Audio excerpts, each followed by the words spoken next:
அன்பு நேயர்களுக்கு கனிவான வணக்கம். அடுத்த முதலமைச்சர் எடப்பாடி பழனிசாமி. ரங்கராஜன் பாண்டேவின் ஆய்வு முடிவு. ரங்கராஜன் பாண்டே சாணக்கியா என்ற செய்தி நிறுவனத்தை நடத்தி வருகிறார்.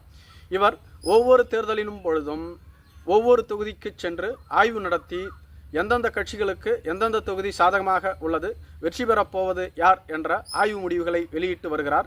இந்த தேர்தலிலும் இதற்கான ஆய்வுகள் தொடங்கப்பட்டு விட்டதாக கூறப்படுகிறது. குறிப்பாக ரங்கராஜன் பாண்டே அவர்களின் சாணக்கியா நிறுவனம் ஏப்ரல் மே மாதங்களில் தமிழகத்தின் 4 பகுதிகளுக்கு சென்று 4 மண்டலங்களாக பிரித்து ஆய்வுகளை நடத்தியதாகவும் இதில் 3065 சாம்பிள்கள் எடுக்கப்பட்டதாகவும் இந்த சாம்பிள்கள் அனைத்தும் தொகுதி வாரியாக சென்று மக்களை நேரடியாக சந்தித்து எடுக்கப்பட்டவை என்றும் அவரால் கூறப்பட்டுள்ளது. மேலும் தமிழகத்தில் முதல் கட்ட ஆய்வுகள் நடைபெற்ற இடங்கள் கடலூர் தொகுதி, பன்ருட்டி தொகுதி, நெய்வேலி தொகுதி, குறிஞ்சிப்பாடி தொகுதி இவை அனைத்தும் நடுநாடு பகுதியில் வருகிறது. மேலும் கொங்கு மண்டலத்தைச் சேர்ந்த திண்டுக்கல் தொகுதி, கோயம்புத்தூர் மேற்கு தொகுதி, ஈரோடு தொகுதி, இதேபோன்று வடமேற்கு தமிழகத்தில் கிருஷ்ணகிரி மற்றும் ஓசூர் மேற்குறிப்பிட்ட தொகுதிகளில் முதல் கட்ட ஆய்வு நடத்தப்பட்டது.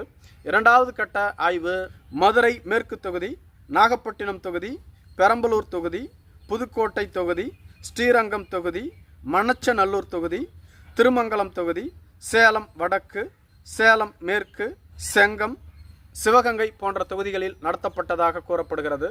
இந்த இரண்டாவது ஆய்வு டெல்டா, மதுரை மற்றும் சேலம் பகுதியில் நடத்தப்பட்டுள்ளது. இந்த ஆய்வுகளில் கேட்கப்பட்ட கேள்விகள், அதற்கு மக்கள் அளித்த பதிலை நாம் காணலாம்.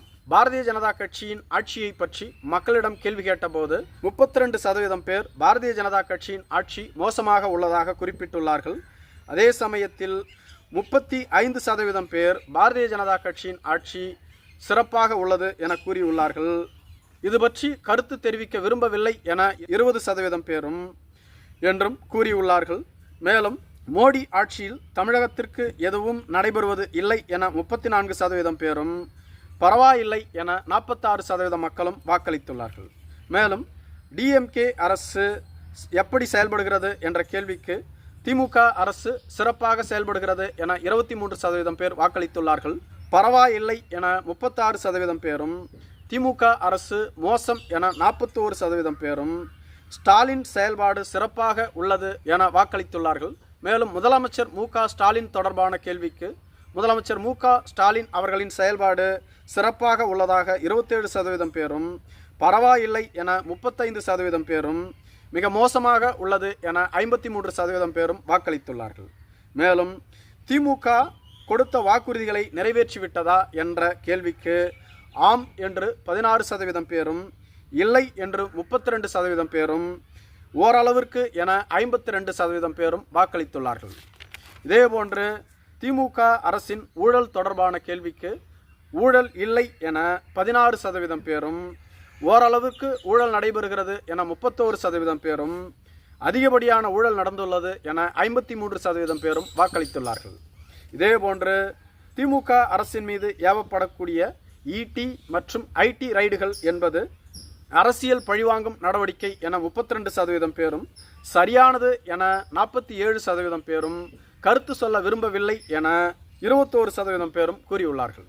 உதயநிதி ஸ்டாலினின் செயல்பாடுகள் பற்றி கேட்டதற்கு சிறப்பாக செயல்படுகிறார் என 22% பேரும், பரவாயில்லை என 33% பேரும், மோசம் என 45% பேரும், இதேபோன்று ஒவ்வொரு கட்சியாக நீங்கள் யாருக்கு வாக்களிப்பீர்கள் என்ற கேள்விக்கு திமுகவிற்கு 42% பேர் வாக்களிப்போம் என கூறியுள்ளார்கள்.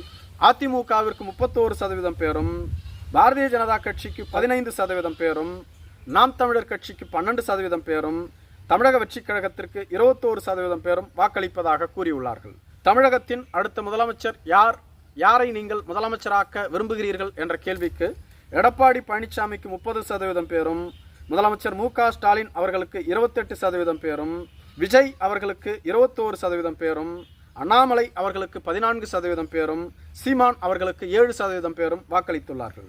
மேலும் திமுக கூட்டணிக்கு 34% பேர் ஆதரவளிப்பதாகவும், அதிமுக கூட்டணிக்கு 41% பேர் ஆதரவளிப்பதாகவும், விஜய் கூட்டணிக்கு 19% பேர் ஆதரவு அளிப்பதாகவும், சீமானுக்கு 6% பேர் ஆதரவு அளிப்பதாகவும் கூறியுள்ளார்கள். இந்த கருத்து கணிப்புகளின் முடிவுகள் அதிமுகவிற்கு சாதகமாக உள்ளது. இது ரங்கராஜன் பாண்டே அவர்களின் குளறுபடியான கருத்து கணிப்பு என பலர் கூறி வருகிறார்கள். ஏனெனில் ரங்கராஜன் பாண்டே பாரதிய ஜனதா கட்சிக்கு ஆதரவானவர். அவர் பாஜக அதிமுக கூட்டணிக்கு சாதகமாகத்தான் இந்த கருத்து கணிப்பை நடத்தியிருப்பார். இந்த கருத்து கணிப்பை ஏற்றுக்கொள்ள முடியாது என திமுகவின் உடன்பிறப்புகளும் மற்ற தொண்டர்களும் இதனை எதிர்த்து வருகிறார்கள். ஏனெனில் 18வது மக்களவைத் தேர்தல் முடிந்த 2 மாதத்திற்கு பின்பாக சி ஓட்டர்ஸ் இந்தியா டுடே கருத்து கணிப்பு வெளியிடப்பட்டது. இதில் திமுக அரசிற்கு ஆதரவான மக்கள் அலை உள்ளது என கூறப்பட்டது. சமீபத்தில் மும்பையைச் சேர்ந்த ஒரு கருத்து கணிப்பு நிறுவனம் வெளியிட்ட கருத்து கணிப்பின் முடிவுகளும் தற்பொழுதைய சூழ்நிலையில் திமுகவே வெற்றி பெறும் என கூறியுள்ள போது ரங்கராஜன் பாண்டே அதிமுக வெற்றி பெறும் என்று கூறுவதை ஏற்க முடியாது என பலர் கூறி வருகிறார்கள். அதே சமயத்தில் ரங்கராஜன் பாண்டே அவர்களோ இது மக்களிடம் முறையாக நடத்தப்பட்டு மக்களிடம் கிடைத்த ஆய்வுகளின் முடிவுகளில் அறிவிக்கப்பட்டது.